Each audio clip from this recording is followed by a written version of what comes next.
About that. Is there volume now? Can you hear me? Can y'all hear me? I can hear you. Can you still not hear me? Let me know if you can hear me. All right, I'm getting a lot of no volume and can't hear. So let's see what's going on. Yes. It looks like we are back on track and sound is on.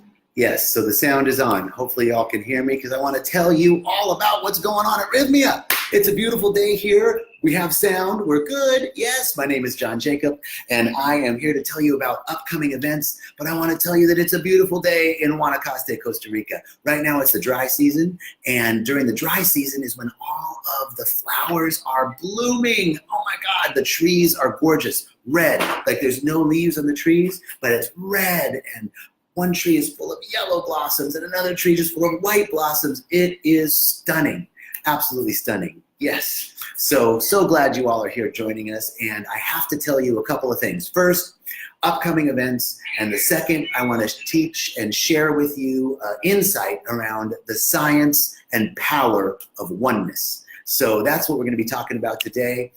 First, I want to tell you about Luke Sellers. He's going to be here April 28th through May 5th. April 28th through May 5th. Luke Sellers, amazing thought leader, amazing guest speaker, and a good friend of Rythmia. His topic this trip to Rythmia during the week of April 28th to May 5th will be heart imagery, cleaning the past and self-renewal. This is a beautiful workshop on how to clean your energy. You know, have you ever asked yourself how much unclean energy you have from the past, or how much energy is imprisoned within you from others? There's so much interaction and exchange of energy. Do you realize that without liberating this energy, you cannot fly higher and go into other levels of consciousness because that energy drains you and is heavy and dense? These are just a few questions that you'll discover that need answering. From enjoying the experience that is heart imagery, cleaning the past and self-renewal. This is a powerful workshop that Luke's teaching, a workshop designed to give you your answers. Powerful tools from the workshop: switch your energy exercise, water exercise, stop and breathe exercise. These are things that Luke's going to be teaching. Clean your dream exercise. Another exercise, identify your repetitive patterns of behavior. Okay, I could use that. Identify my repetitive patterns of behavior. And cleaning the energy of your day. Exercise and reversing sickness, right? Cleaning the energy of your day and reversing sickness, and a whole Tibetan cleaning of the past. This is a powerful workshop, April 28th through May 5th with Luke Sellers. So I highly recommend that you check that out. He is a force to be reckoned with and a good friend of Rythmia. He has an amazing journey that he's been on in his own life, and he shares it so powerfully here at Rythmia. So we're super happy to share with you about Luke Sellers and the heart imagery, cleaning the past and self-renewal workshop that's April 28th through May 5th. Excellent. All right, listen, I want to share with you all something else. There's a lot going on here at Rythmia. I want to say hi to everyone. Thank you for chiming in and letting me know that there was a problem earlier with the sound, and I'm glad that it is all good now. Thank you, thank you, thank you, thank you. So listen, I want to talk to you all about not only about the upcoming events, but about the science and power of oneness. I had a wonderful opportunity to study with a man named Brother Ishmael Teta of the Etherian Mission in Ghana, Africa. Brother Ishmael says, nature is my teacher. Of course, I don't know how to do an African accent except for the guy from the 7-Up commercial. So everyone sounds like 7-Up, Anyway, so Brother Ishmael says, nature is my teacher.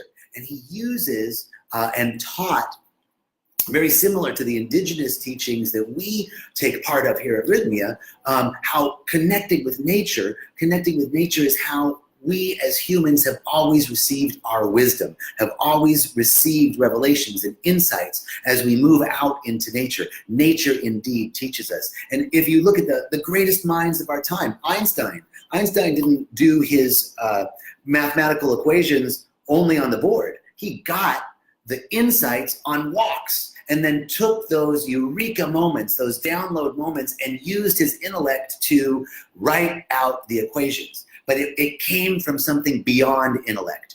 George Washington Carver, the guy who invented peanut butter and so much more, he was so important to the United States during World War II.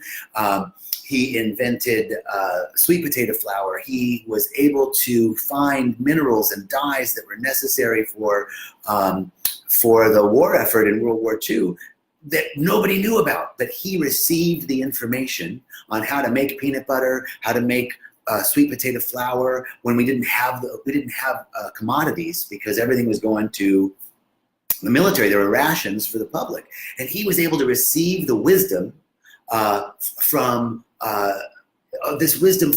the plants. There's a beautiful book about his life called The Man Who Talked to Flowers. It's the biography of George Washington Carver. So just like Einstein, just like George Washington Carver, we received information. Hey, Christo. Hey, Robert. Love that you're here. Jennifer, great to see you all.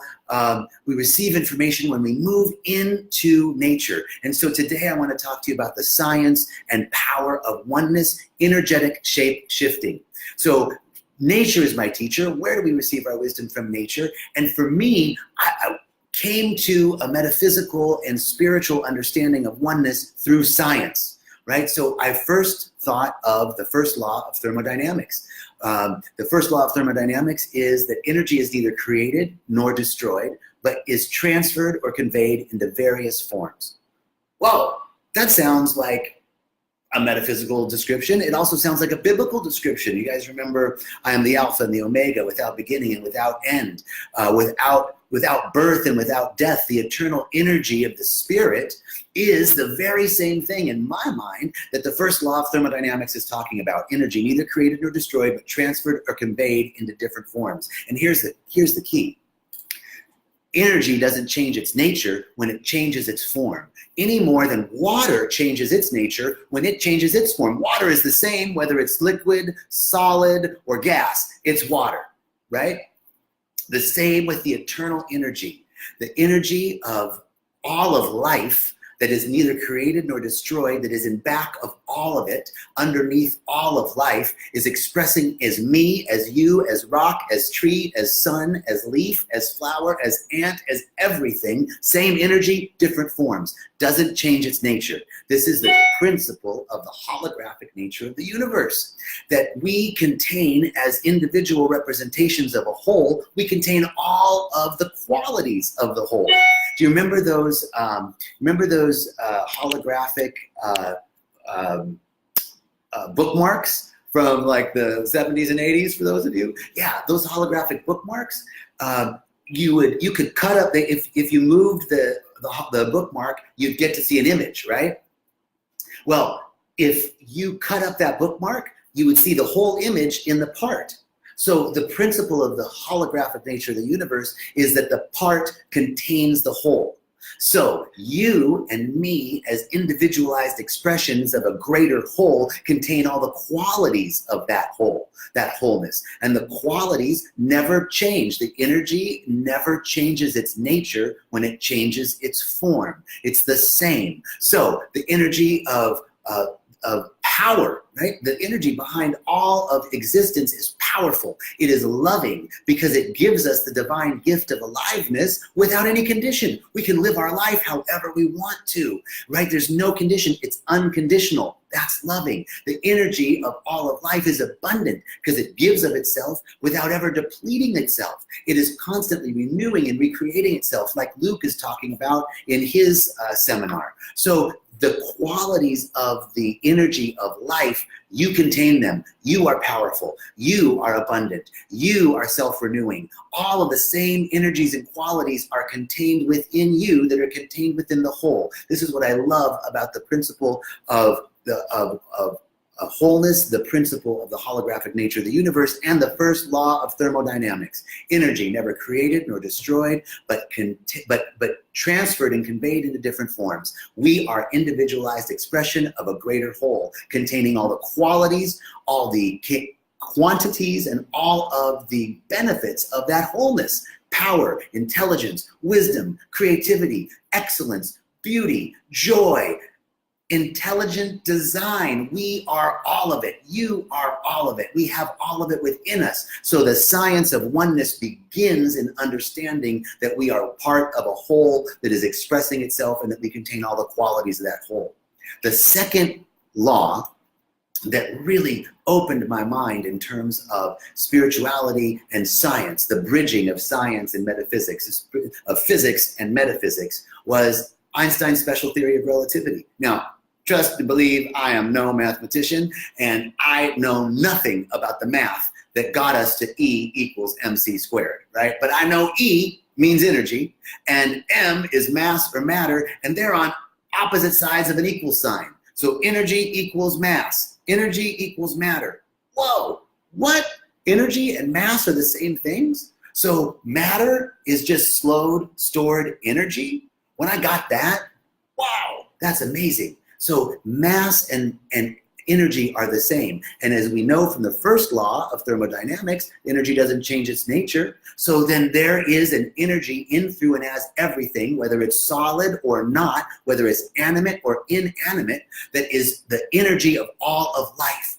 Well, this is the same principle that we see in the indigenous cultures that Brother Ishmael Teta speaks of when he talks about nature is my teacher, that the shaman and all of the visionaries in the ayahuasca tradition talk about, because we are part of that same energy, moving in, through, and as us, and everything takes part of that energy, and everything, therefore, is conscious, pan-consciousness. And so, when we think of the first law of thermodynamics and the special law of relativity, we can see our connectivity to the greater whole and how we contain all of the qualities of the whole, that the energy that is the ethereal energy is moving through us and takes form as us. We are slowed, stored energy, the slowed, stored energy of the divine, the slowed, stored energy of all the power of all the universe, and it is expressing in, through, and as us. This is powerful stuff.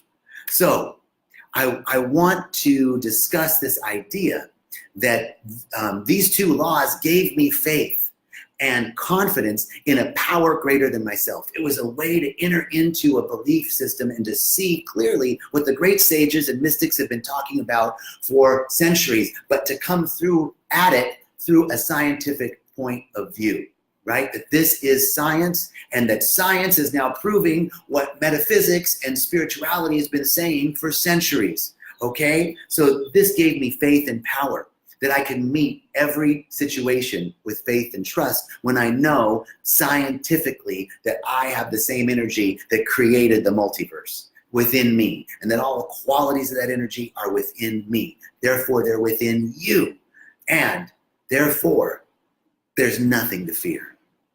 Do you get that? There's nothing to fear. I fear nothing. You fear nothing. When we have problems in our lives, when something is coming at us, there is nothing to fear. We're not facing our problems. Our problems are facing the eternal energy that is behind all of life as us. That's what's going down. Get that. We're not facing our problems. Any perceived problem, any perceived issue is facing you. Facing you, and you are the eternal energy. You contain all the qualities, all the quantities of the eternal energy of all of life that created mountains and valleys and oceans and universes and planets that spin without human compulsion. That is how powerful you are. So these laws of science, when applied to spirituality, teach us how much power we have, so that we now know that we are not relying on our little s self, that we're relying on our big S self, the eternal power that is moving in, through, and as us, the energy that is congealed as our very bodies. We contain all the qualities and quantities of the divine. So if we are funded and underwritten by this eternal energy that is neither created nor destroyed, what problems exist when we have that mindset? For we are not facing our problems are facing us. And here's the principle, that whatever we think we are weak or lacking, that is the biggest area of potential in our lives. So now we're shifting our perspective of what a problem is or what an issue arising in our life is, and we're saying fundamentally that whatever area we see weak or lacking is the area where we have the greatest potential for activation of our qualities. The biggest possibility of potential. Potential always outstrips the problem.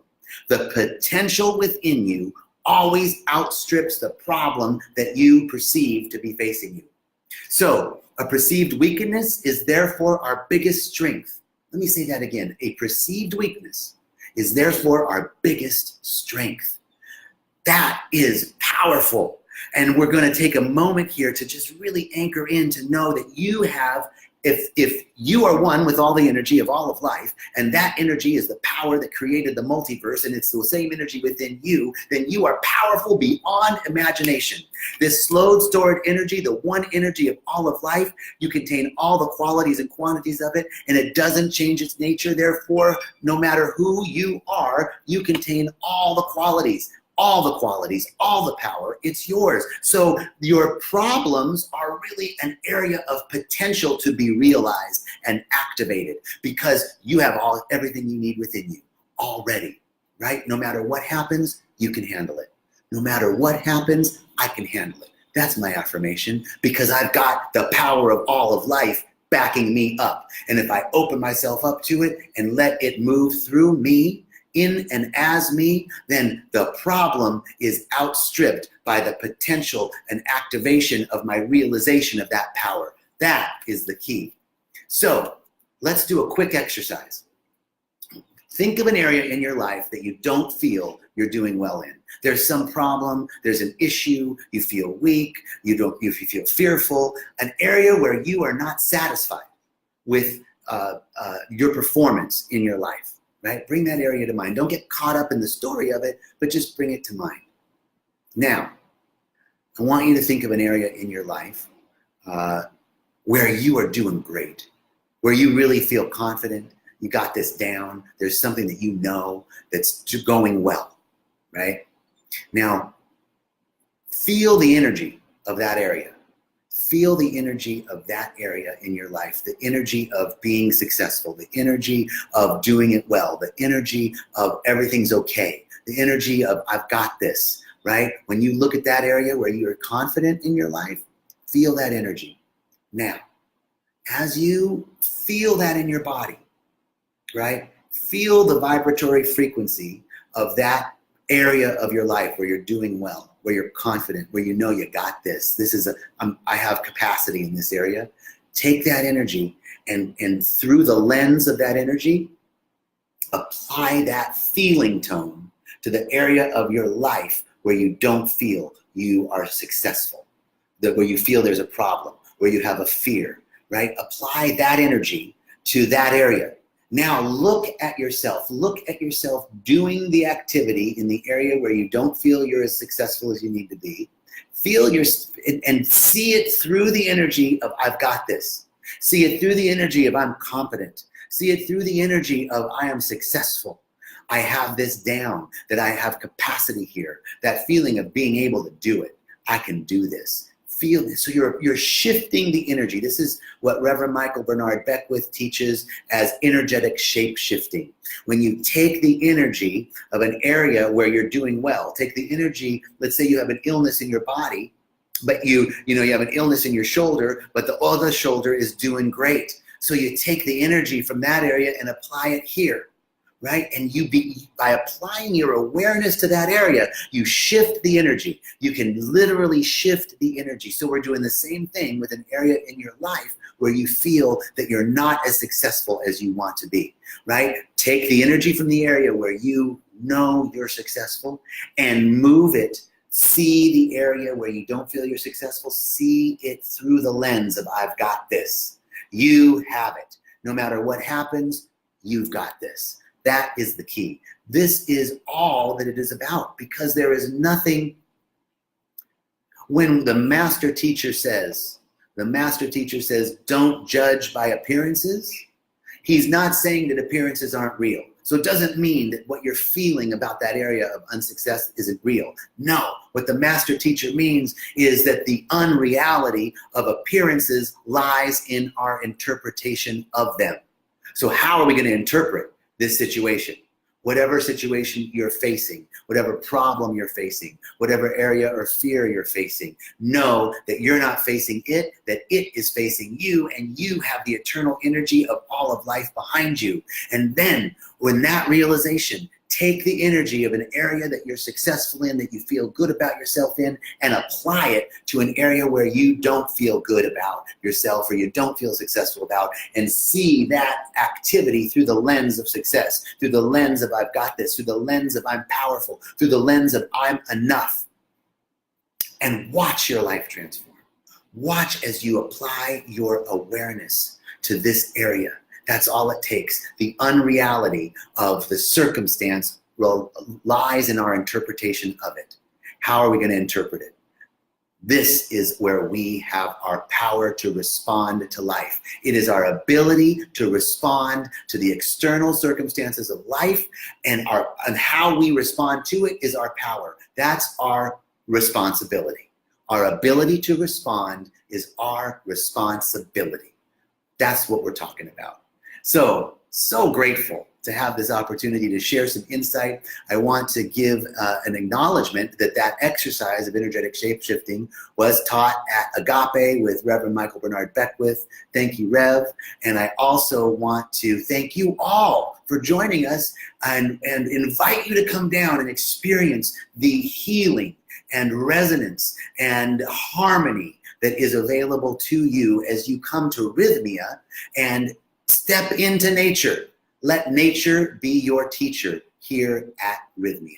Thank you so much. Peace and richest blessings. I look forward to seeing you all very soon. Much love.